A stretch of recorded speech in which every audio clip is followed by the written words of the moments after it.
चलिए स्टार्ट करते हैं। तो केमिस्ट्री में हमने ऑलरेडी एक चैप्टर किया हुआ, that is chemical equation and reactions. उसी के आगे का चैप्टर करते हैं, that is acid base and salt. ठीक है, बट केमिकल इक्वेशन रिएक्शन हमारा बेसिक चैप्टर है ना, मतलब उस चैप्टर का यूज हमें इस चैप्टर में भी होगा, क्योंकि आप जब रिएक्शंस लिखोगे तो हाँ करूंगा ना इसके बाद फिजिक्स का ह्यूमन आई। ठीक है। तो जो टाइप्स ऑफ केमिकल रिएक्शन हम पढ़े हैं वो यहाँ पर लिखना भी हमें, क्योंकि हम यहाँ पर एसिड बेस की जब प्रॉपर्टी पढ़ेंगे तो वही सारे इक्वेशंस पढ़ेंगे। इनफैक्ट एक तो हमने पढ़ा भी, अगर आपको याद हो तो हमने डबल डिस्प्लेसमेंट रिएक्शन में दो टाइप पढ़े थे। किसी को याद है दोनों का नाम? प्रेसिपिटेशन है ना, डबल डिस्प्लेसमेंट अपन दो टाइप के पढ़े थे, एक था प्रेसिपिटेशन रिएक्शन और दूसरा था न्यूट्रलाइजेशन रिएक्शन। तो ये तो हमारे एसिड बेस का ही रिएक्शन है। याद है इसको न्यूट्रल क्यों बोल रहे थे? क्योंकि एसिड और बेस आपस में रिएक्ट करेंगे। Acid will react with base and will give salt and water, यानी कि पूरा का पूरा एसिड को बेस ने न्यूट्रलाइज कर दिया, या यूं कह लो बेस को एसिड ने न्यूट्रलाइज कर दिया। इनफैक्ट दोनों एक दूसरे को न्यूट्रलाइज कर रहे हैं अल्टीमेटली। एक एग्जांपल भी हमने इसमें लिखा था, HCl plus NaOH gives you NaCl plus H2O। तो यहां पे ये हमारा एसिड जिसका नाम है हाइड्रोक्लोरिक एसिड, और ये हमारा बेस जिसका नाम है सोडियम हाइड्रोक्साइड। आपको ये चीज हमेशा कॉमन दिखेगी आपके एसिड और बेस में।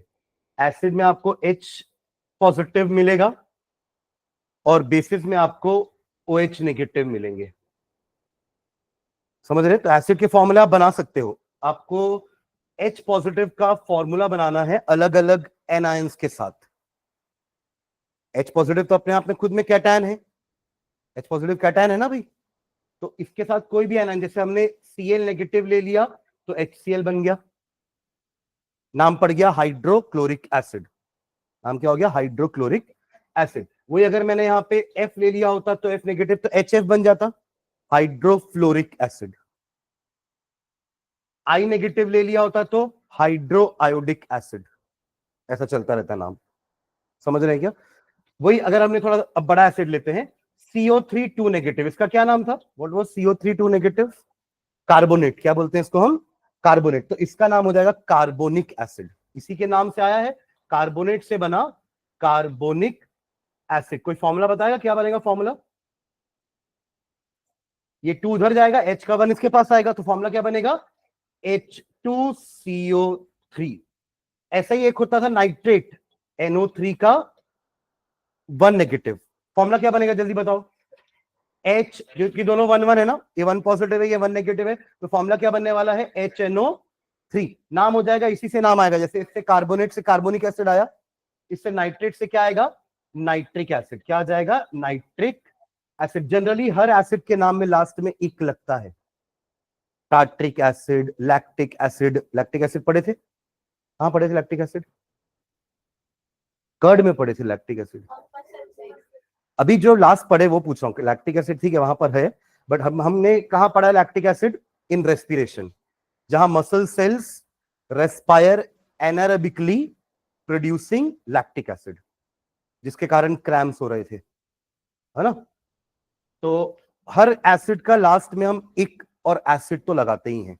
हाइड्रोक्लोरिक एसिड, है ना, नाइट्रिक एसिड। एक और होता है हमारा सल्फेट आयन, याद है ये? SO4 2 negative, sulphate ion. इसका फॉर्मूला क्या बनेगा जल्दी बताओ? H2SO4। This is the king of chemicals, sulphuric acid. क्या बोलते हैं इसको अपन? सल्फ्यूरिक। किंग ऑफ केमिकल्स क्यों बोल रहे हैं? क्योंकि बहुत सारे चीजों को बनाने के लिए भी एसिड का यूज होता है, वो ये एसिड ही होता है।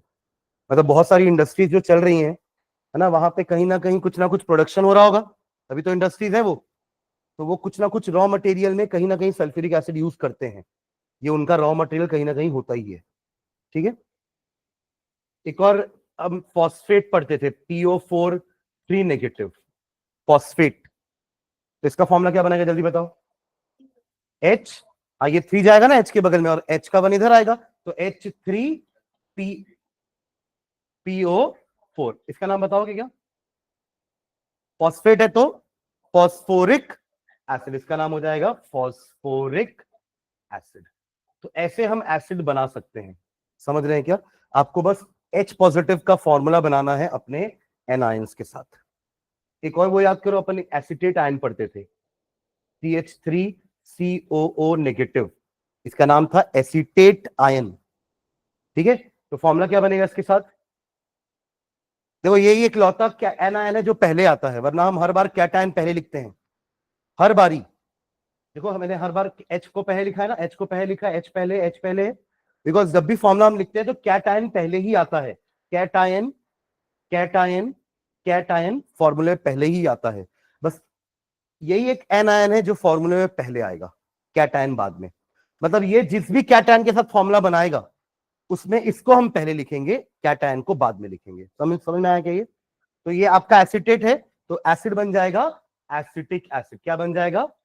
Acetic acid. Formula will be CH3COOH।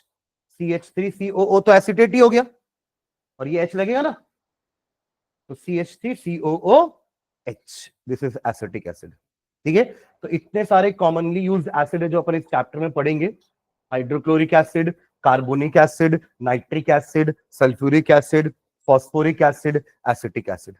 ठीक है, हम पहली बार एसिड बेस नहीं पढ़ रहे हैं, हमने क्लास 8 में भी पढ़ा एसिड ना, पढ़ा आप लोगों ने क्लास 8 में एसिड बेस एंड सॉल्ट, वहां पे भी था, वहां आप इंडिकेटर्स भी पढ़ते थे, याद है? टर्मरिक एक इंडिकेटर होता था, चाइना रोज इंडिकेटर था, लिटमस वाज इंडिकेटर। तो ये सब इंडिकेटर्स थे जो एसिड और बेस को डिटेक्ट करते हैं कि पर्टिकुलर सब्सटेंस एसिड है या बेस है। तभी उनको यूज किया था, हम टेस्ट करके टेस्ट नहीं कर सकते, समझ रहे हैं क्या? क्योंकि एसिड क्या होता है, कोरोसिव नेचर का होता है। आप टेस्ट करने जाओगे तो आपकी जीभ जल जाएगी, वरना आप बोलोगे सर एसिड तो 100 टेस्ट के होते हैं, तो हम टेस्ट से बता सकते हैं। तो टेस्ट हम कुछ चीजों को करके बता सकते हैं ना, पर आप हर चीज को टेस्ट नहीं कर सकते, इट कैन बी हार्मफुल। तो इसलिए हमने अलग अलग केमिकल्स बनाए हैं जिससे हम चीजों को टेस्ट कर सके, और वही कहलाते हैं इंडिकेटर्स। क्या कहलाते हैं?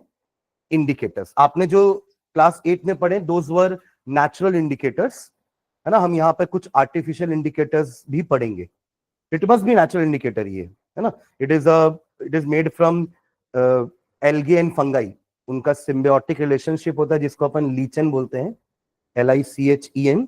उन दोनों के सिम्बियोटिक रिलेशनशिप मतलब जहां दो ऑर्गेनिज्म एक साथ रह रहे हैं, एक दूसरे का क्या कर रहे हैं, हेल्प कर रहे हैं, है ना। मतलब एक दूसरे को हेल्प कर रहा है तो बदले में उसको भी वो हेल्प कर रहा है, और दोनों का काम निकल रहा है, राइट। तो उस टाइप के रिलेशनशिप को हम क्या बोल रहे हैं? Symbiotic relationship.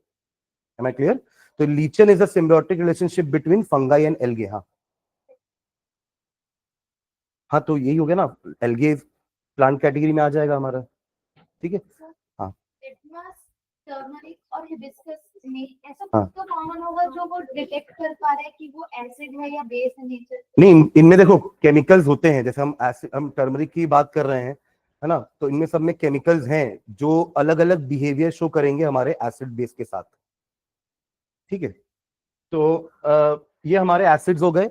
ठीक है, अब बेस में ये वाला कॉमन है। क्या कॉमन है? OH negative. OH नेगेटिव क्या है? एन आयन है। अब आप अलग अलग कैटायन लेके आइए, आपको बेस मिलता जाएगा। जैसे अभी हमने अलग अलग एन आयन लाया तो आपको सारे एसिड्स मिल गए ना, फॉर्मूला याद रखना आसान है सबका। अब वैसे ही आपको अलग अलग क्या लेके आना है? कैटायन। क्यों कैटायन लेके आना है? क्योंकि OH नेगेटिव पहले से एनायन है, यहाँ H पॉजिटिव पहले से आपका कैटायन था, तो हमें अलग अलग एनायंस चाहिए थे, तभी तो फॉर्मूला बनेगा ना, कैटायन प्लस एनायन। यहाँ पे हमारे पास एनायन पहले से है, अब हमें क्या चाहिए?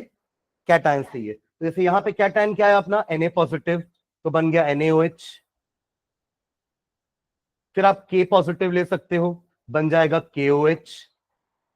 आप Mg2 पॉजिटिव ले सकते हो, बन जाएगा MgOH का होल ट्वाइस, क्योंकि वो 2 पॉजिटिव है, ये 1 नेगेटिव है। ऐसे ही आप Ca2 प्लस ले सकते हो, तो आपको मिल जाएगा कैल्शियम हाइड्रोक्साइड। इसका एक और नाम क्या था, जल्दी बताओ? What was the common name of this calcium hydroxide? Slaked lime और लाइम वाटर। इसको अपन कहां यूज कर रहे थे? कार्बन डाइऑक्साइड की टेस्टिंग में। ये क्लियर सॉल्यूशन होता है, एंड कार्बन डाइऑक्साइड इसको क्या कर देता है? Milky. It turns lime water milky. Carbon dioxide turns lime water milky because of the presence of calcium carbonate, ये बन जाता है, इसलिए मिल्कीनेस आ जाती है। ठीक है, तो ये हमारे अलग अलग क्या हो गए, बेसिस हो गए। ऐसे आप कोई भी कैटायन लेके आओ, NH4 1 पॉजिटिव, NH4 का 1 positive, NH4 1 positive ammonium ion होता है। जैसे ये सारे हमारे पॉलीएटॉमिक एन आयन थे ना, क्लास 9 उधर है बेटा, रूम नंबर 7। जैसे ये हमारे अलग अलग एन आयंस हैं पॉलीएटॉमिक वाले, वैसे ये एक पॉलीएटॉमिक कैटायन होता है। ठीक है, ये सारे क्या है, पॉलीएटॉमिक एनायंस। पॉलीएटॉमिक क्यों बोल रहे हैं, कोई बताएगा मुझे, why they are known as polyatomic? तो 7 बोला, उस इधर उधर घूम रहा है बेटा, एक बार बोल दे तो पराग दरवाजा खोल के 7 नंबर में जाना है। वो उस रूम में चला गया है। ओहो बेटा, रूम नंबर बता तू पराग। अच्छा,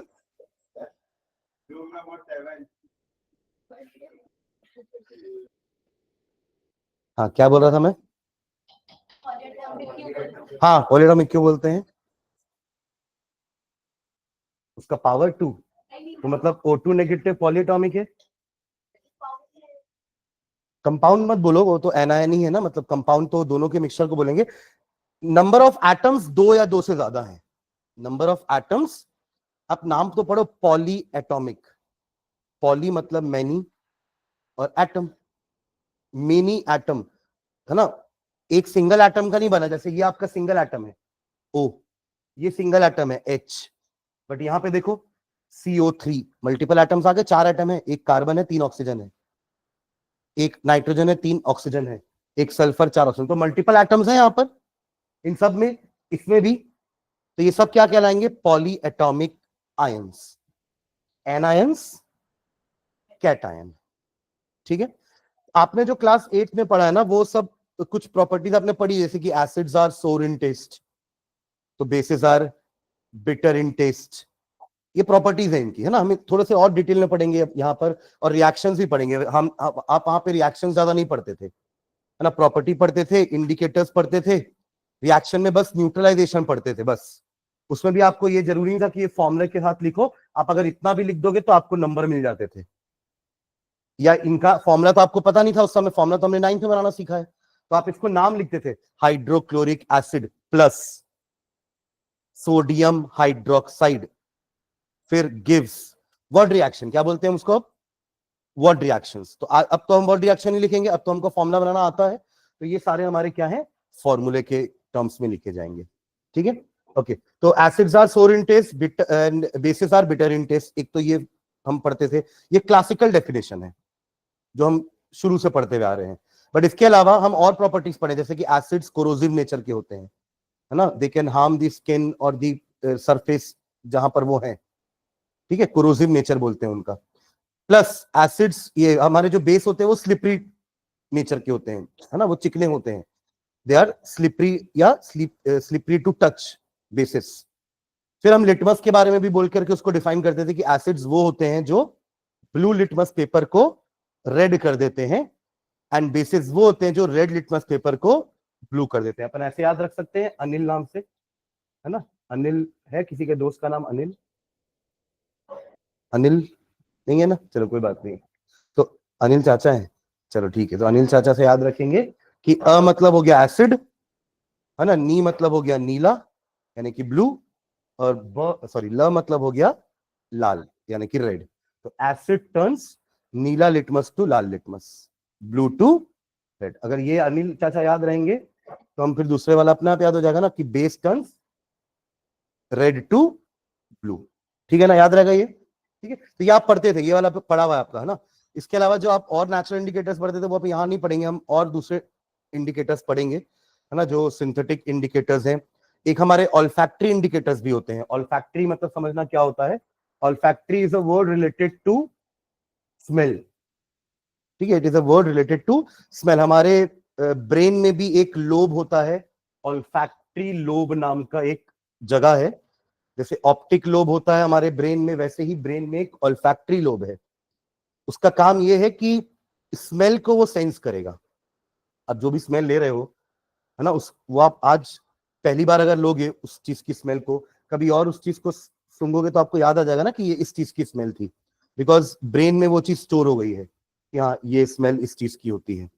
तो आप कभी और सूंघोगे उसको, तो आंख बंद करके भी अगर सूंघोगे तो आपको याद आ जाएगा कि ये चीज क्या है। ऐसा होता है ना, भाई खाने के समय तो होता ही है कि हमें पर्टिकुलर चीज का स्मेल अगर याद आ गया, जैसे भाजी है, गया पाव भाजी में भाजी की स्मेल हमको पता है कि अगर कोई आंख बंद करके भी एमजी रोड लेके जाए खड़ा कर देगा तो हम शायद एमजी रोड में आए हैं क्योंकि भाजी भाजी आ रहा है ना। तो वो माइंड में और आपके ऑल्फैक्टरी लोब में भाजी की स्मेल स्टोर्ड है, समझ रहे हैं क्या। तो ऐसे ही हमारा ऑप्टिक लोब होता है। ऑप्टिक लोब का काम क्या होता है, वो वेव्स जैसे कि लाइट वेव और साउंड वेव को, अब जैसे आप अब मेरी आवाज कभी बाहर सुनोगे तो आप पहचान दोगे ना कि आकाश सर की आवाज है। पहली बार सुनते तब नहीं पता क्या है, अब तो याद है आपको ना। तब दूर से भी कोई आपको बोलेगा या मैं पीछे से चलाऊंगा तो आप समझ जाओगे कि ये कौन है। या चलो मुझे नहीं तो घर वालों को तो पहचानोगे ना, आंख बंद करके आपका नाम कोई चिल्लाया घर वाला ही, तो आप पहचान जाओगे ना कि भाई इसकी आवाज है। तो ये ऑप्टिक लोब का काम है कि उसने साउंड वेव को पहचान लिया कि ये साउंड किसकी है। लाइट भी हम पहचान लेते हैं कि ये कौन सी कलर की लाइट आ रही है। तो लाइट वेव साउंड वेव को ऑप्टिक लोब सेंस करता है, स्मेल को ऑल्फैक्टरी लोब सेंस करता है। ठीक है, तब यहाँ पे ऑल्फैक्टरी इंडिकेटर का मतलब क्या है। देखो हमारे बाकी सारे इंडिकेटर्स तो विजुअल इंडिकेटर्स हैं। विजुअल मतलब जिनको देखकर ही पहचान पाओगे, मतलब जब तक आप लिटमस पेपर को देखोगे नहीं कि वो ब्लू से रेड हुआ है कि नहीं, तब तक आप नहीं बोल पाओगे ना कि ये एसिड है। मतलब देखना जरूरी है, सिर्फ छू के तो या सूंघ के तो आप नहीं बता दो कि हाँ ये नीला कलर की, ये नीला कलर है, और सूंघ के नहीं बता पाओगे कि ये लाल कलर है। यस और नो। तो वो सारे कैसे टाइप के इंडिकेटर हैं, विजुअल इंडिकेटर्स हैं। तो अगर कोई ब्लाइंड पर्सन है, उसको अगर एसिड बेस को पहचानना है तो उनके लिए ऑल्फैक्टरी इंडिकेटर्स होते हैं, क्योंकि वो ब्लाइंड है ना, सूंघ तो सकते हैं। तो दो टाइप के ऑल्फैक्टरी इंडिकेटर्स होते हैं, एक रॉ अनियन होता है, कच्चा प्याज है ना, और एक वेनिला एक्सट्रैक्ट होता है। ये क्या करते हैं ना, उनकी स्मेल बेसिस उनकी स्मेल को गायब कर देते हैं।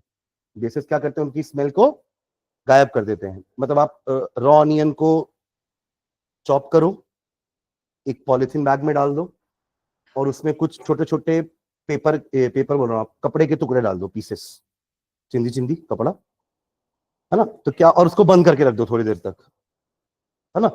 कुछ देर बाद खोलोगे तो क्या होगा, उन कपड़ों में भी प्याज की स्मेल आ जाएगी, क्योंकि आपने प्याज के साथ उसको पैक कर दिया था ना। तो वो उसके एक ही बैग के अंदर है, तो उन कपड़ों में भी उसकी स्मेल आ जाएगी प्याज की। मतलब हर छोटा छोटा चिंदी कपड़ा में आपको प्याज की स्मेल आएगी। अब आप दो चिंदी कपड़ा को ले लो जिसमें प्याज की स्मेल आ रही है, एक में एसिड डालो, एक में बेस डालो।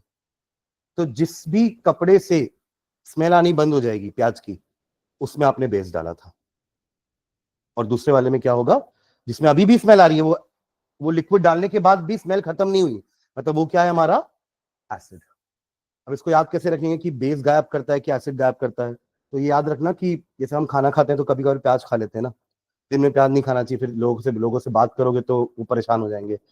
प्याज की स्मेल आएगी ना, अब जब बात करो तो भपकाएगा सब प्याज का, सामने वाला परेशान हो जाएगा कि क्या खा के आया भाई, ये ड्रैगन टाइप का एकदम प्याज प्याज आ रहा है मुंह से। तो हम खाना खाए हैं, प्याज खाएं तो ब्रश कर लो, तो क्या होगा, वो प्याज की स्मेल चली जाएगी। और ब्रश मतलब पेस्ट में हमारे बेस होता है, नमक तो होता ही है, पर क्या होता है, बेस भी होता है।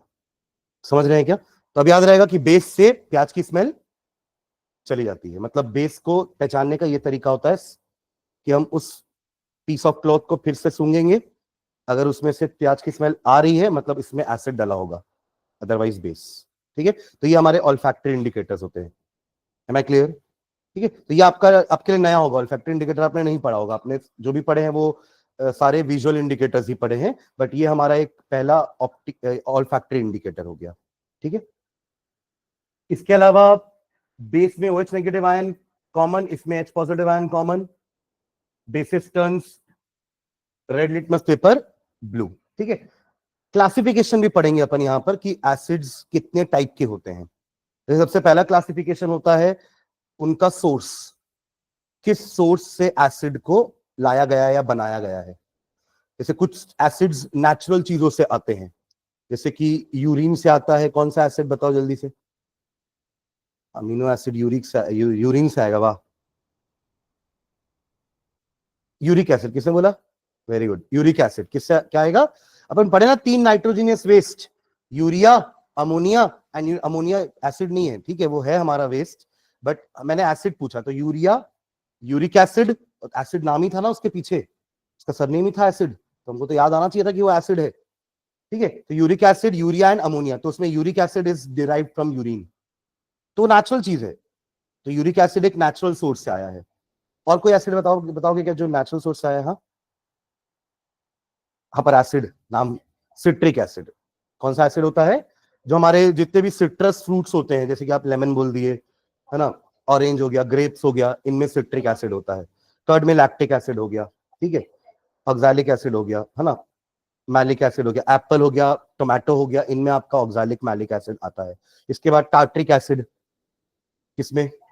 हाँ, इमली में, टैमरिन में, मतलब जितनी भी खट्टी चीजें हम खाते हैं, है ना, उन सब में कोई ना कोई टाइप का एसिड है। तो ये सारे किस टाइप के एसिड हो गए? नेचुरल। एक बट्रिक एसिड होता है, नाम से बताओ किससे आया होगा ये बट्रिक एसिड? बटर से, और क्या, है ना, रैंसिड बटर से आता है बट्रिक एसिड। खराब हो जाएगा बटर तो देखना खट्टा खट्टा लगेगा, तो वो उसके अंदर क्या है हमारा? बट्रिक एसिड। समझ रहे हैं क्या? तो ऐसे बहुत सारे एसिड होते हैं जो किससे डिराइव हुए हैं? नेचुरल सोर्स से।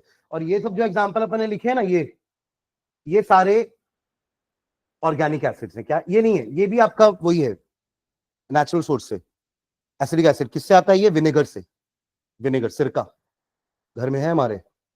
समझ रहे हैं क्या? तो ये वाला तो नेचुरल एसिड हो गया। बाकी ये सब आपके इनऑर्गेनिक एसिड है जो केमिकल से हम बनाते हैं, है ना, carbonic acid, nitric acid, sulphuric acid, phosphoric acid. ठीक है, एक तो ये तरीका हुआ डिवाइड क्लासिफाई करने का कि नेचुरल सोर्स है कि मैनमेड है, या अपन बोल लो उसको ऑर्गेनिक एंड इनऑर्गेनिक, ज्यादा अच्छा है। जितने भी नेचुरल सोर्स वाले एसिड होंगे उनको ऑर्गेनिक एसिड बोल देंगे, और जितने भी मैनमेड या सिंथेटिक सोर्स है वो उनको क्या बोल देंगे अपन? Inorganic acids. एक क्लासिफिकेशन ये हो गया। एक और क्लासिफिकेशन होता है इनका स्ट्रेंथ के बेसिस में। कुछ एसिड स्ट्रॉन्ग एसिड्स होते हैं, स्ट्रेंथ मतलब वीक एंड स्ट्रॉन्ग, तो कुछ एसिड स्ट्रॉन्ग एसिड्स होते हैं और कुछ होते हैं वीक। अब इनका स्ट्रॉन्गनेस और इनकी वीकनेस का मेजरमेंट क्या है? कुछ मेजरमेंट होना चाहिए। हमारे स्ट्रॉन्ग और वीक का मेजरमेंट क्या है बताओ?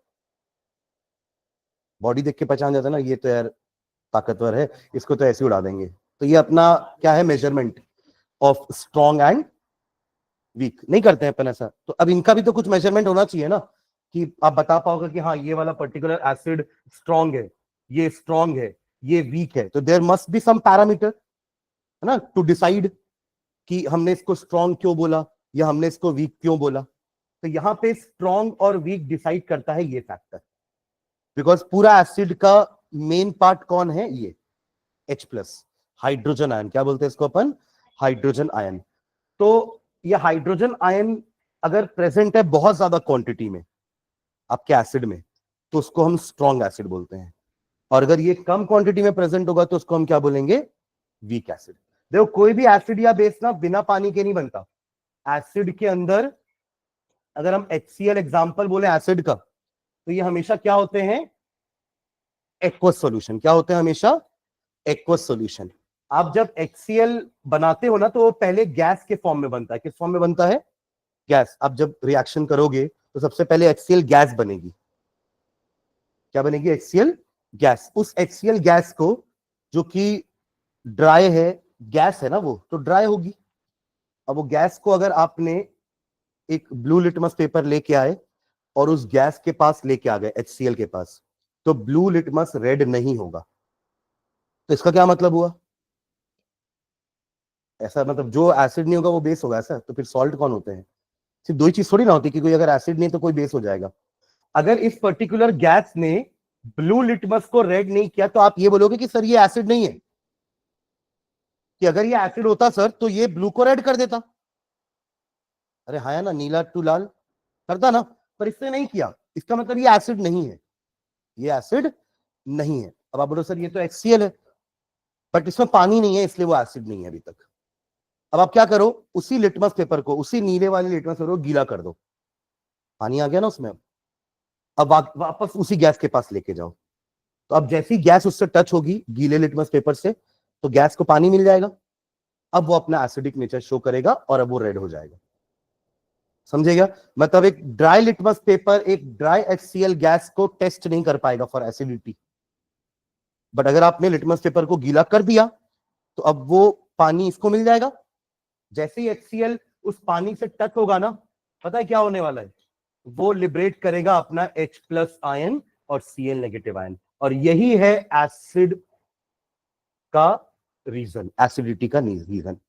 अगर ये नहीं आया ना सॉल्यूशन के अंदर तो एसिडिक नेचर नहीं होगा। समझ रहे हैं क्या?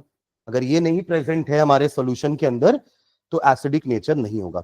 HCl जैसे ही पानी में जाता है वो अपने आयंस में डिसोसिएट हो जाता है। डिसोसिएशन का मतलब क्या होता है? What do you mean by dissociation? Break होना। उसका ऑपोजिट एसोसिएशन। डिसोसिएशन का ऑपोजिट, मिलना वाले को एसोसिएशन बोलोगे, और जो डिसोसिएट हो रहा है मतलब कि टूट रहा है उसको क्या बोलेंगे? डिसोसिएशन। Am I clear? तो कोई भी एसिड या बेस या सॉल्ट, कोई भी एसिड या बेस या सॉल्ट पानी में जाने के बाद अपने आयंस में डिसोसिएट होते ही हैं। हम इससे तो बोलते हैं कि water is a universal solvent, क्योंकि बहुत से सॉल्यूट को पानी अपने अंदर डिसॉल्व कर लेता है, प्लस ये सारे एसिड बेस सॉल्ट पानी में जाने के बाद अपने आयंस में ब्रेक हो जाते हैं, और यही है एसिडिक का reason. In the same way OH negative होगा बेसिक चीज का रीजन, कि कोई चीज बेसिक है तो because of this. Am I clear? और ये कब आएगा पिक्चर में? जब पानी आएगा। Am I clear? जब तक पानी नहीं है तब तक H पॉजिटिव बाहर नहीं आ पाएगा, HCl से निकल नहीं पाएगा, और जब तक वो HCl से निकल के H+ नहीं बन रहा है तब तक वो अपना एसिडिक बिहेवियर शो नहीं कर पाएगा। Am I clear? मतलब कोई भी एसिड पानी के बिना एसिड नहीं है, पानी चाहिए उसको, बेस को भी। Am I clear? ठीक है। तो अब क्या होता है ना, जो हमारे स्ट्रॉन्ग एसिड्स होते हैं ना, वो पानी में डालने के बाद पूरे के पूरे मॉलिक्यूल्स कंप्लीटली डिसोसिएट हो जाते हैं into their cations and anions. मतलब फॉर एग्जांपल अगर आपने इसके 10 मॉलिक्यूल लिए होंगे, अगर आपने इसके 10 मॉलिक्यूल लेंगे किसके? हाइड्रोक्लोरिक एसिड के, तो ये पूरे के पूरे 10 H+ बना देगा और 10 Cl नेगेटिव बना देगा। इसका क्या मतलब हुआ? पूरे के पूरे 10 के 10 HCl के मॉलिक्यूल क्या हो गए? डिसोसिएट हो गए। स्ट्रॉन्ग एसिड, क्या बोलेंगे? Strong acid. और वही मैं एक और एसिड लेता हूं, हमारा वीक एसिड CH3COOH, तभी तो इसको खा पा रहे हैं अपन। ये हमारे खानों में खाने की चीजों में रहता है ना, जब प्रिजर्वेटिव यूज करते हैं अपन इसको। आप वहां भी जाते होंगे होटल्स रेस्टोरेंट्स में, तो आपको कभी कभार प्याज लेकर आते हैं वो विनेगर में डूबा हुआ। हाँ, सिरके वाला, वही है विनेगर, एसिडिक एसिड ही है वो। मतलब वो तो हम खा लेते हैं ना, मतलब वो इतना वीक है, इतना माइल्ड एसिड है कि इट कैन बी ईटन, है ना, आप उसको खा पा रहे हो। ये एसिड को नहीं खा पाओगे आप, कोई और एसिड को हम नहीं खा पाएंगे। एडिबल एसिड्स नहीं है सारे के सारे ना, बट हमारा एसिडिक एसिड तो एडिबल है क्योंकि वो वीक एसिड होता है। ठीक है। तो CH3COOH को जब आप पानी में डालोगे ना, तो ये भी अपने आयंस में ब्रेक होगा। हर एसिड अपने आयन में ब्रेक होता है in water. CH3COO negative and what? H positive. ठीक है। अब इसको मैं वीक क्यों बोल रहा हूं समझना। अगर मैं इसके भी 10 मॉलिक्यूल लिया तो ये पूरे के पूरे 10 के 10 मॉलिक्यूल आपस में डिसोसिएट नहीं होते हैं, इनमें से 3 या 4 ही होंगे। तो 3 या 4 ही हुए तो कितना परसेंट डिसोसिएशन हुआ? ओनली 30%। 10 का 3 क्या है? 30% है। अरे 3/10 इंटू 100 30% आएगा ना, जबकि यहां पे तो ऑलमोस्ट 100% डिसोसिएशन हुआ है। यहां पे कितना परसेंट हुआ? 30%। मतलब अगर 100 मॉलिक्यूल लिए होते मैंने तो सिर्फ 30 ही डिसोसिएट होते, बाकी 70 मॉलिक्यूल के फॉर्म में ही रहेंगे अंदर, बट आयंस के फॉर्म में डिसोसिएट नहीं हो पाए। उसका रीजन है कि ये जो रिएक्शन होते हैं ना, ये रिवर्सिबल होते हैं। क्या होते हैं? रिवर्सिबल। रिवर्सिबल मतलब समझते हैं? जिनके रिएक्टेंट्स रिएक्ट करके प्रोडक्ट देते हैं, बट प्रोडक्ट फिर से रिएक्ट करके रिएक्टेंट देने की कैपेबिलिटी रखते हैं। तो ऐसे रिएक्शन तो कभी खत्म ही नहीं होंगे। होंगे क्या कभी खत्म? जैसे मैं आप लोगों को बोलूं कि एक एक करके सारी बेंच ये वाली खाली कर दे, तो ये खाली हो जाएगी, रिएक्शन कंप्लीट। पर अगर ऐसा हो कि ये निकल रही है, फिर कोई एक आके बैठ जा रहा है, फिर ये निकल रही है, कोई एक और आके बैठ जा रहा है, ये रिवर्सिबल हो गया, तो कभी ये बेंच खाली नहीं हो पाएगी। इन द सेम वे ये रिएक्शन कभी कंप्लीट ही नहीं हो पाएगा। क्यों? क्योंकि एसिटेट आयन फिर से H+ के साथ मिलकर एसिटिक एसिड फिर से बना दे रहा है। Am I clear? तो इस टाइप के एसिड को हम क्या बोलते हैं? वीक, और इसको बोलते हैं हम स्ट्रॉन्ग। डेफिनेशन क्या हो जाएगी? ऐसे एसिड्स जो अपने एक्वस सॉल्यूशन में कंप्लीटली, ऑलमोस्ट कंप्लीटली डिसोसिएटेड है। एकदम कंप्लीटली में मत बोलो, हो सकता है इसके 10 में से 9 ही मॉलिक्यूल डिसोसिएट होंगे, तो अभी तो 90% डिसोसिएशन हो रहा है, तो ऑलमोस्ट कंप्लीटली बोल सकते हैं अपन, almost completely dissociated into their ions, तो they are known as strong acids. And weak acids क्या हो जाएंगे? Acids which are partially dissociated, आधे बोल लो, partially dissociated into their ions are called weak acids. Clear है ये डेफिनेशन? तो ये हमारा दूसरा क्लासिफिकेशन हो गया। पहला क्या था जल्दी बताओ? हाँ, ओरिजिन, नाम तो बताओ, क्लासिफिकेशन क्या क्या किए थे? Organic and inorganic. पहला क्लासिफिकेशन हो गया हमारा ऑर्गेनिक एंड इनऑर्गेनिक, और दूसरा क्लासिफिकेशन हो गया क्या? हाँ, on the basis of strength, strong and weak acid. ठीक है। एक और होता है on the basis of amount of acid. एक होते हैं कंसंट्रेटेड एसिड और दूसरे होते हैं डाइल्यूट एसिड।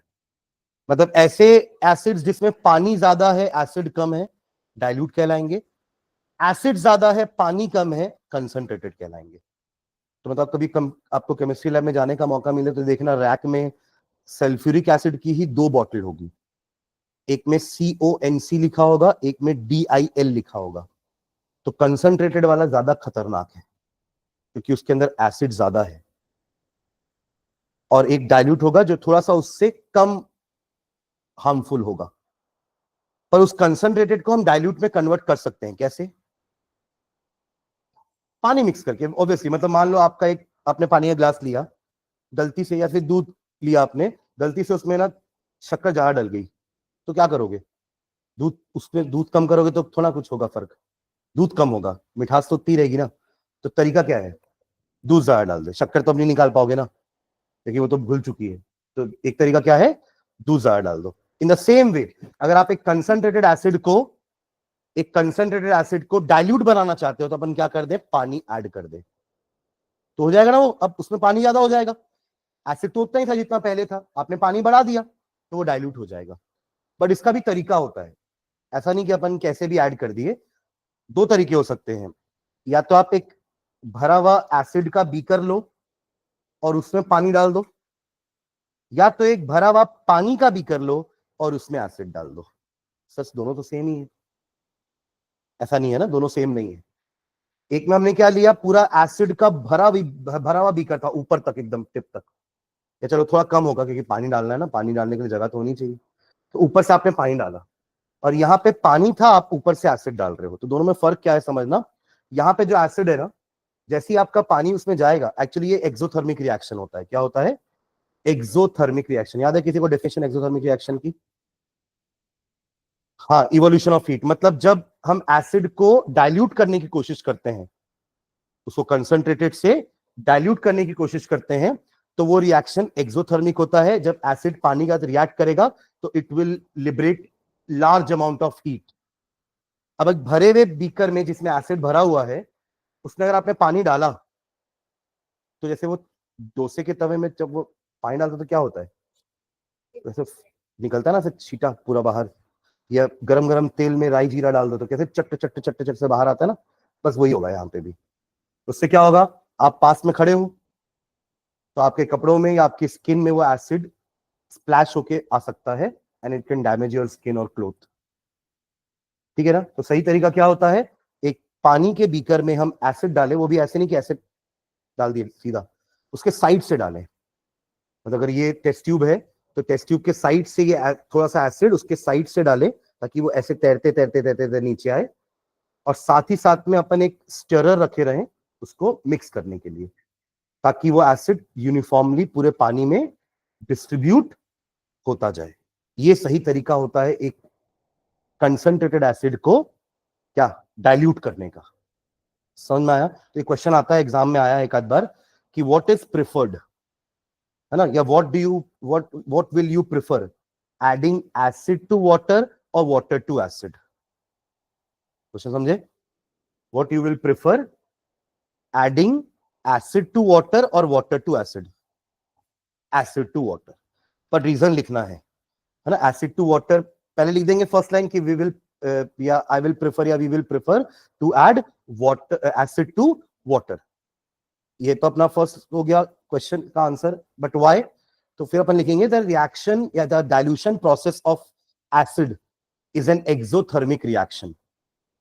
समझ रहे? The dilution process of an acid is an exothermic reaction, so large amount of heat is liberated.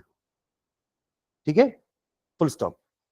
If we add, लिखना नहीं है, मतलब इफ वी ऐड, अगर उल्टा करते हैं अपन, if we add water to acid, है ना, सम ऑफ द एसिड में स्प्लैश आउट, है ना, and may harm your cloth और स्किन।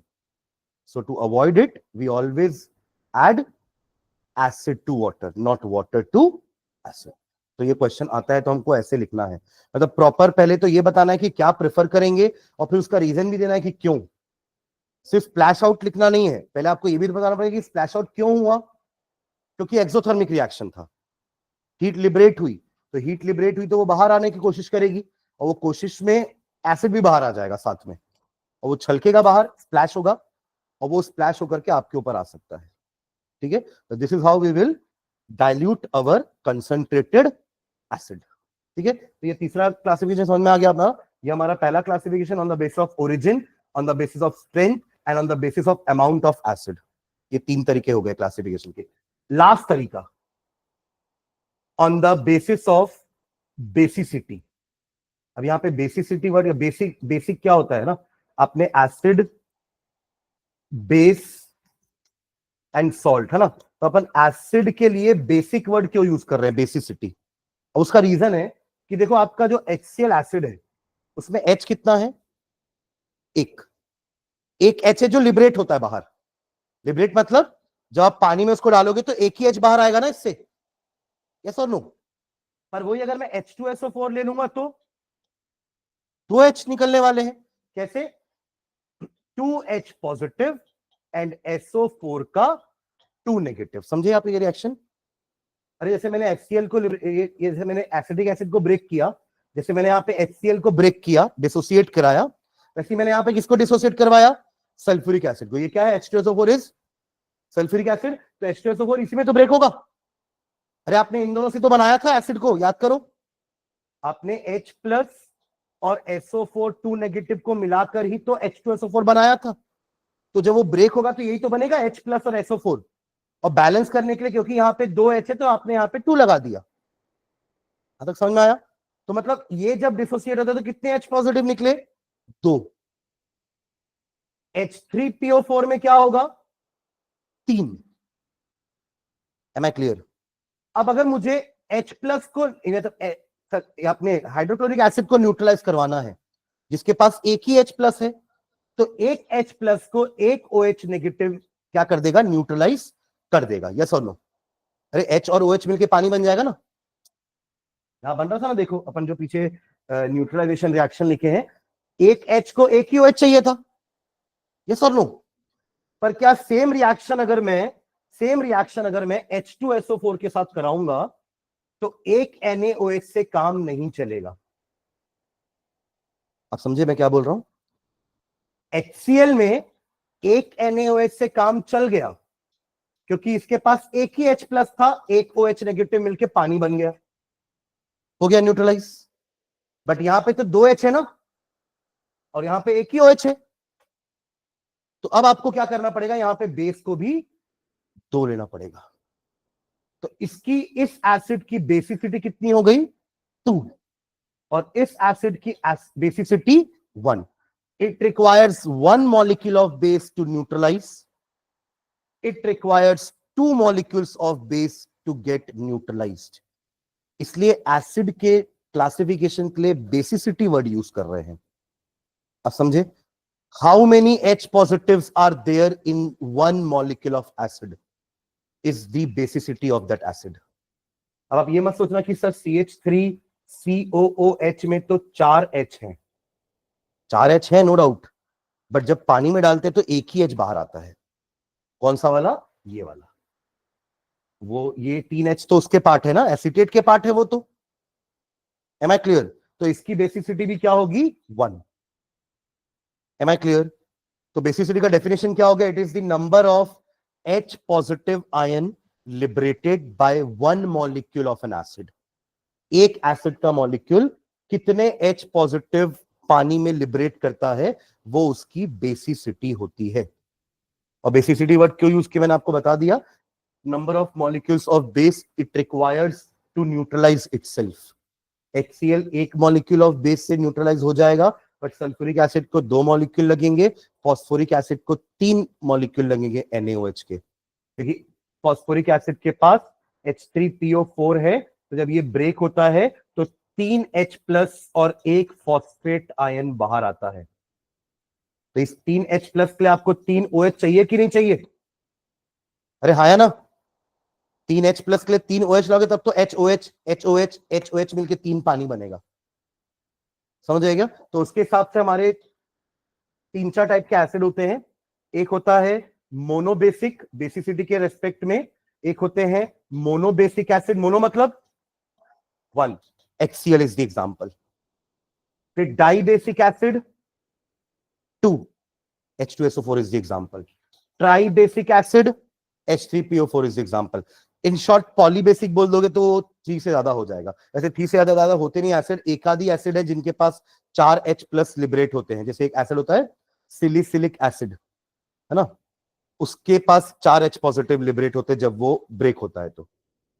ठीक है, वो तो अपन को पढ़ना भी नहीं है, तो ये 3 याद रखेंगे, monobasic, dibasic, tribasic. तो 4 क्लासिफिकेशन हो गए पूरे एसिड के ही, on the basis of origin, on the basis of strength, on the basis of amount of solute, यानी कि amount of acid, कम है तो dilute, ज्यादा है तो concentrated, and on the basis of basicity, on the basis of basicity। ऐसे ही base का भी क्लासिफिकेशन होता है, ऐसे ही क्या होता है, बेस का भी क्लासिफिकेशन। बट बेस में अपन ओरिजिन ज्यादा नहीं देखते, ठीक है, बट मेन क्या रहता है हमारा, कंसंट्रेटेड डाइल्यूट वहां भी होगा, स्ट्रॉन्ग वीक वहां पे भी होगा, और बेसिसिटी क्या क्या आ जाएगा वहां पर, एसिडिटी, उल्टा, क्योंकि वहां पे बेस को चाहिए ना एसिड, उसको न्यूट्रलाइज करने के लिए। देखो दोनों एक दूसरे को न्यूट्रलाइज करते हैं, ऐसा बोलना गलत है कि बेस ने एसिड को न्यूट्रलाइज किया है। अरे एसिड ने भी तो बेस को न्यूट्रलाइज किया है, दोनों अपने इफेक्ट को खत्म कर रहे हैं ना। जब पानी बन जाएगा ना, जब पानी बन गया तो ना H पॉजिटिव रहा ना OH नेगेटिव रहा, कोई नहीं रहा ना दोनों में से। और जब दोनों ही नहीं है तो ना आपका सोल्यूशन एसिडिक है ना आपका सोल्यूशन बेसिक है, वो न्यूट्रल हो चुका है। वो क्या हो चुका है, न्यूट्रल। M I clear? ठीक है, ठीक है। तो आज अपन ने देखा क्लासिफिकेशन, एसिड क्या होता है, बेस क्या होता है। ठीक है, थोड़ा सा लिखते हैं, है ना, फिर आप लोग चले जाना। जो भी मैंने पढ़ाया उसको थोड़ा बहुत लिखवा रहा हूं मैं, और कुछ इंडिकेटर्स और लिखेंगे ना। मैंने ऑल्फैक्टरी तो आपको बता दिया, बट कुछ मैनमेड इंडिकेटर्स है, जैसे कि मिथिल ऑरेंज, आपने नाम सुना कभी, ये पढ़े होगे मिथिल ऑरेंज का भी नाम आपने 8th में पढ़ा होगा, तो नहीं तो ये नहीं पढ़ा होगा तो फिनोप्थलीन पढ़ा होगा, फिनोप्थलीन का नाम जरूर होगा। तो फिनोप्थलीन एंड मिथिल ऑरेंज हमारे सिंथेटिक इंडिकेटर्स होते हैं, है ना। अब हम वो टर्मरिक, चाइना रोज वगैरह नहीं पढ़ेंगे, वो सब बच्चे लोग का है। ठीक है, चलो, तो हेडिंग डाल दिया acid basis and salt, chapter का हेडिंग डाल लो एसिड बेसिस एंड सॉल्ट। ठीक है, चलिए पहले एसिड और बेस ही पढ़ने वाले, सॉल्ट अपन बाद में पढ़ेंगे। तो हेडिंग डाल लो एसिड्स एंड बेसिस, एक सब हेडिंग डालो acids and bases, acids and bases. ठीक है, चलो इसमें लिखेंगे पहले नीचे हाइफन डाल के, according to earlier concept, according to earlier concept, according to earlier concept, acids were defined as substances, acids were defined as substances, acid were defined as substances that are sour in taste, that are sour, S-O-U-R, khatte, that are sour in taste and change the color of, and change the color of, sour in taste and change the color of blue litmus to red, blue litmus to red, याद रहेगा ना Anil uncle चाचा, blue litmus to red, full stop. On the other hand, अच्छा इनका नाम भी उसी से आया ना, लैटिन में एसिडस का मीनिंग होता है सब्सटेंसेस विच आर सोर टू टेस्ट, तो एसिडस वर्ड से ही एसिड का नाम आया है, ठीक है। हाँ चलो, on the other hand bases are substances which are, on the other hand bases are substance, bases are substance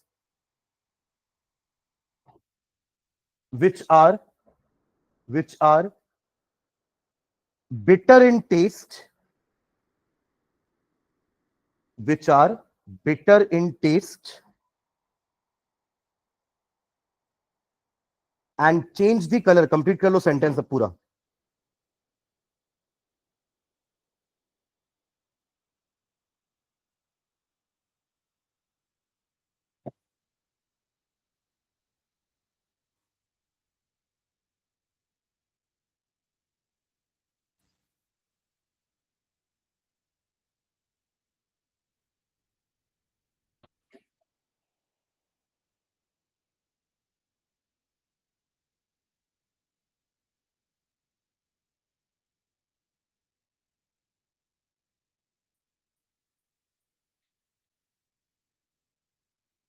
लिख लिया पूरा कंप्लीट, क्या लिखिए, which change the colour of to blue. बाकी देखो ये इनके ऑपोजिट वाले में न्यूट्रल रहता है ना, कोई चेंज नहीं होगा, वरना जैसे कि अगर आपने बेस में ब्लू लिटमस डाला तो उसको कुछ नहीं करेगा, वो रेड को ही ब्लू करेगा। इन द सेम वे एसिड के में अगर आपने रेड लिटमस डाला तो उसको कुछ नहीं करेगा, वो ब्लू को ही रेड करेगा, समझ रहे हैं ना। दूसरे वाले के लिए ये न्यूट्रल रहेंगे, मतलब कलर चेंज नहीं करेंगे, ठीक है, okay, full stop. Also bases are soapy in touch, या also bases have soapy touch लिख सकते हो, also bases have soapy touch, SOAPY, slippery, soapy touch. Examples लिखते हैं नीचे दोनों के, एग्जाम्पल्स ऑफ एसिड्स लिख लो, examples of acids, examples of acids. देखो हाइड्रोक्लोरिक एसिड, फॉर्मूला भी लिखते जाना साथ साथ में, हाइड्रोक्लोरिक एसिड ब्रैकेट में HCl, ये यहां से लिख लो पूरे एसिड्स, है ना। पहला ये लिख लो HCl हाइड्रोक्लोरिक एसिड, उसके बाद अगला लिखना carbonic acid, formula H2CO3, third is nitric acid, formula HNO3, fourth sulphuric acid, formula H2SO4, फिर fifth is phosphoric acid, formula H3PO4, sixth is acidic acid, formula CH3COOH।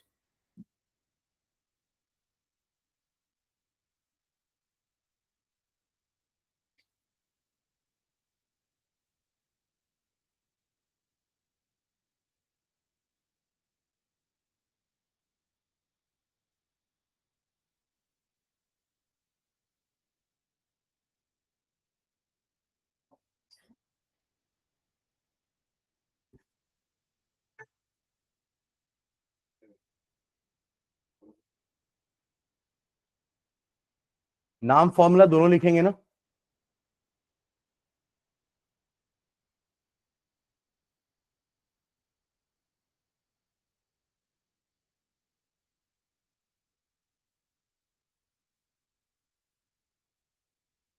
और बेसिस का भी लिख लो, ये तो एसिड के हो गए, ऐसी बेसिस के भी एग्जांपल लिख लो, sodium hydroxide NaOH, potassium hydroxide KOH, magnesium hydroxide MgOH का ट्वाइस, सबके फॉर्मूले लिखे हैं देखो यहाँ चारों के, एंड कैल्शियम हाइड्रोक्साइड CaOH का ट्वाइस। अमोनियम हाइड्रोक्साइड का फॉर्मूला क्या बनेगा, NH4OH, इसका 1+ है ना, और OH भी वन नेगेटिव है, तो क्या होगा NH4OH। ट्वाइस इन दोनों में लगा रहे हैं अपन, है ना, क्योंकि इनके पास पावर 2+ है, तो इसलिए MgOH का ट्वाइस, CaOH का twice. Am I clear? Example लिख लो, done.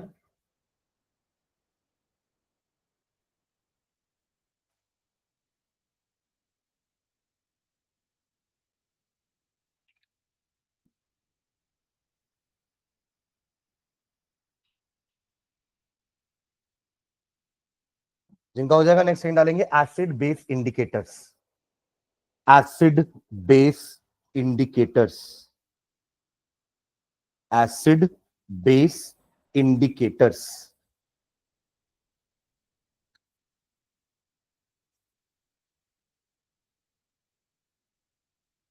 acid base indicators.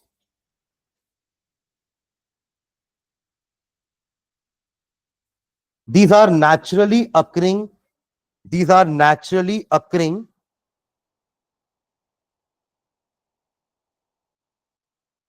or synthetic substances. These are naturally occurring or synthetic substances which helps in indicating these are naturally occurring और क्या लिखा है मैंने, और synthetic substance which helps in indicating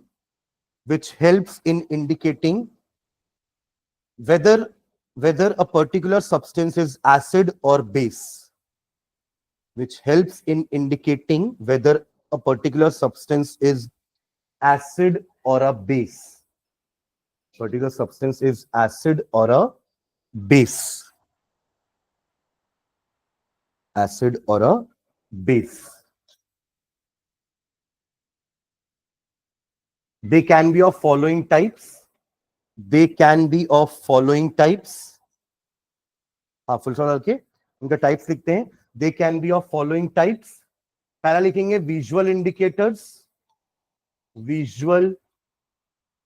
indicators.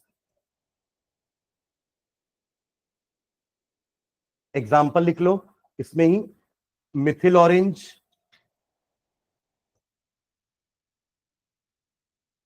फिर litmus paper, फिर एक example लिखना एक और, फिनोफ्थलीन स्पेलिंग लिख लेंगे.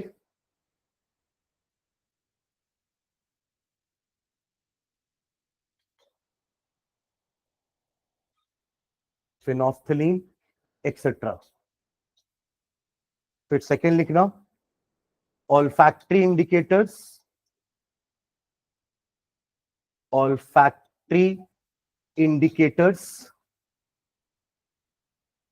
क्या हो गया, ऑल्फैक्टरी इंडिकेटर्स. इसमें लिख लो एग्जांपल में रॉ ऑनियन,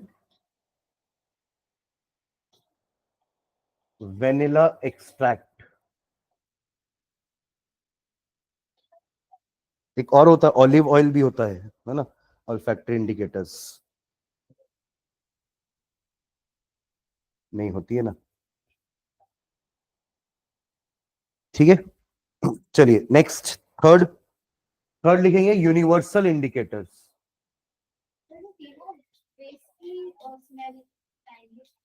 हाँ, मतलब बेस स्मेल हटाता ही है. हम उसका वर्किंग लिख लेंगे, है ना. अभी पहले मैं नाम लिखवा देता हूं. Universal indicators. अब देखो ये जो इंडिकेटर्स है ना ऊपर वाले दोनों, ये बस बताएंगे कि पर्टिकुलर चीज एसिड है या बेस है. बट आपका जो यूनिवर्सल इंडिकेटर है ये भी बता देगा कि वो एसिड स्ट्रॉन्ग है कि वीक है कि माइल्ड है. समझ रहे हैं. कलर चेंज के हिसाब से हम पता कर सकते हैं कि एसिड तो है, वो तो हम ऊपर दोनों से ही पता कर सकते हैं कि ये एसिड है. बट यूनिवर्सल इंडिकेटर ना उसकी स्ट्रेंथ भी बता देता है. बेस्ड ऑन द कलर हम बता पाएंगे कि पर्टिकुलर एसिड तो है, पर वो उसकी स्ट्रेंथ के हिसाब से, उसका अगर बहुत ज्यादा रेड कलर की तरफ है तो वो स्ट्रॉन्ग एसिड होता है. अगर ऑरेंज कलर आ रहा है, येलोइश आ रहा है, तो वो थोड़ा सा माइल्ड और वीक एसिड हो जाता है. वही अगर बेस के लिए अपना कलर जो होता है वो ग्रीन, थोड़ा सा ब्लू, और फिर डार्क ब्लू, एकदम वायलेट इंडिगो तक चले जाएंगे कलर में अपन, तो वो स्ट्रॉन्ग बेसिस का कैटेगरी हो जाएगा. तो based on the colour, green होगा तो आपका न्यूट्रल के लिए होता है ग्रीन कलर. समझ रहे हैं. तो बेस्ड ऑन दी कलर हम बता सकते हैं कि हमारा एसिड तो है, और उसकी स्ट्रेंथ भी प्रेडिक्ट कर सकते हैं। तो ये हमारी यूनिवर्सल इंडिकेटर। जब आप यूनिवर्सल इंडिकेटर परचेस करते हो ना, तो वो एक लिक्विड होता है, साथ में वो आपको एक कलर का चार्ट देता है। उसमें लिखा रहता है कि अगर ये कलर आया है तो ये वीक एसिड है। अगर आपके यूनिवर्सल इंडिकेटर को एसिड में डालने के बाद एसिड का कलर इसमें चेंज हो जाता है, रेड हो जाता है, तो आप बोलोगे कि ये स्ट्रॉन्ग एसिड है। समझ रहे मैं क्या बोल रहा हूँ? जैसे पहले क्या होता था, पहले जमाने में जो टूथपेस्ट आते थे, आजकल ऐसा बंद हो गया, पर पहले ऐड करते थे लोग टूथपेस्ट का ही ऐसा, कि उसमें ना एक चार्ट डाल देते थे, मतलब कलर का, कि आप मतलब एक होगा एकदम येलोइश टीथ वाला कलर, फिर धीरे धीरे वो येलोनेस हटती जाएगी और एकदम फिर चमकदार व्हाइट आ जाएगा। मतलब ऐसा एक स्ट्रिप डालते थे वो लोग, और वो स्ट्रिप में अलग अलग कलर की स्ट्रिप होती थी, स्टार्टिंग फ्रॉम येलो, एकदम डार्क येलो की। जब आपने हमारा टूथपेस्ट नहीं खरीदा था तो आपके दांत एकदम येलो थे, है ना, पर आपने 2 महीना यूज किया हमारा टूथपेस्ट, तो आप धीरे धीरे अपने चार्ट से कलर देख सकते हो मैच करके। मतलब ये चार्ट को ना ऐसे रखेंगे अपन दांत के सामने कि कौन से कलर से मैच हो रहा है।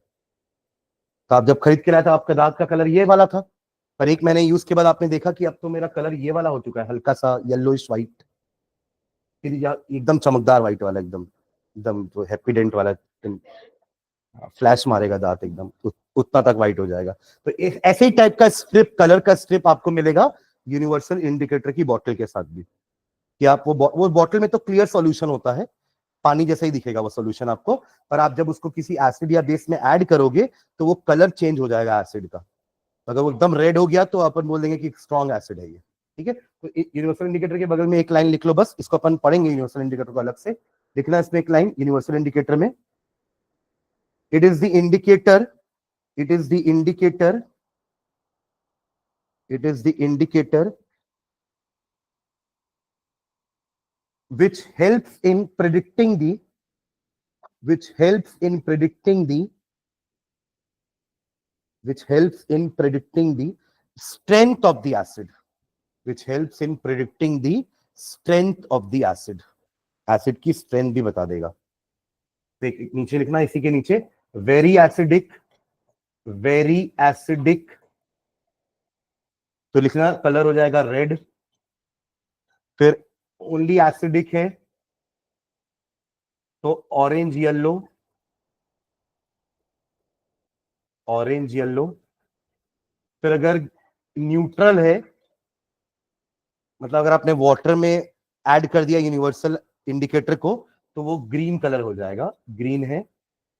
ठीक है, फिर इधर आएंगे बेस की तरफ, तो बेसिक है अगर तो ब्लू, और एकदम वेरी बेसिक है तो वो पर्पल तक चला जाएगा, वेरी बेसिक पर्पल। तो ये कलर्स के कारण हम बता पाएंगे कि हमारा एसिड स्ट्रांग है कि वीक है, बेस स्ट्रांग है कि वीक है।